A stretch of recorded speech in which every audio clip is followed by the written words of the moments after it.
Hello and welcome to this week's Minidisc update.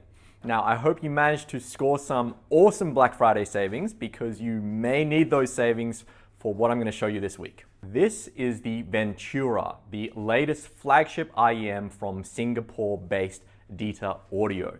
Now if you've followed Dita Audio long enough, you'll know that this company has basically a single-minded obsession with the platonic ideal of a single dynamic driver design. Each of their flagships are limited run, exquisitely crafted pieces with very carefully tuned sounds and eye-watering price tags. Now, I was a big fan of the previous generation flagship, the Perpetua, which I basically regard as, in terms of tone and timbre, the most natural IEM that I've heard so far. The Ventura builds on the Perpetua now with a 4th generation titanium ceramic diaphragm driver, which is coated with vapor deposited gold. So it should come as almost no surprise that the Ventura is a refinement on the Perpetua. The beautiful lifted vocals are still there, but the slight tendency towards glare and harshness that was on the Perpetua is now shaved back on the Ventura. The lovely warm mid-bass is still there, but the sound is now cleaner and slightly less woofy. And the sub-bass, which was actually the area where I felt the Perpetua could do with the most improvement, now on the Ventura, the sub-bass is denser and more tactile and overall just more fun. Thanks to the large internal chamber volume of the Ventura, along with the extensive venting, the soundstage of the Ventura is very large without necessarily being overly diffuse or thin.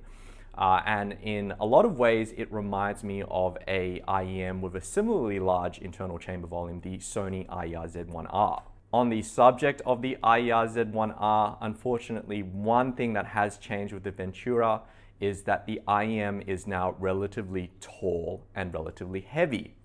And just like with the IER Z1R, this is one of the harder to fit IEMs, especially for customers with smaller outer ears. This is a step back compared to the Perpetua, which also had a relatively heavy design, but the Perpetua had more curves to the earpiece, so it was more relatively comfortable. Here's what hasn't changed with the Ventura. This is a single dynamic driver design.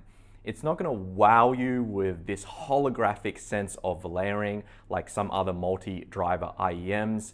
It's not going to give you an intense sense of high frequency micro detail. This IEM just produces a quietly cohesive sound with a beautifully musical tuning.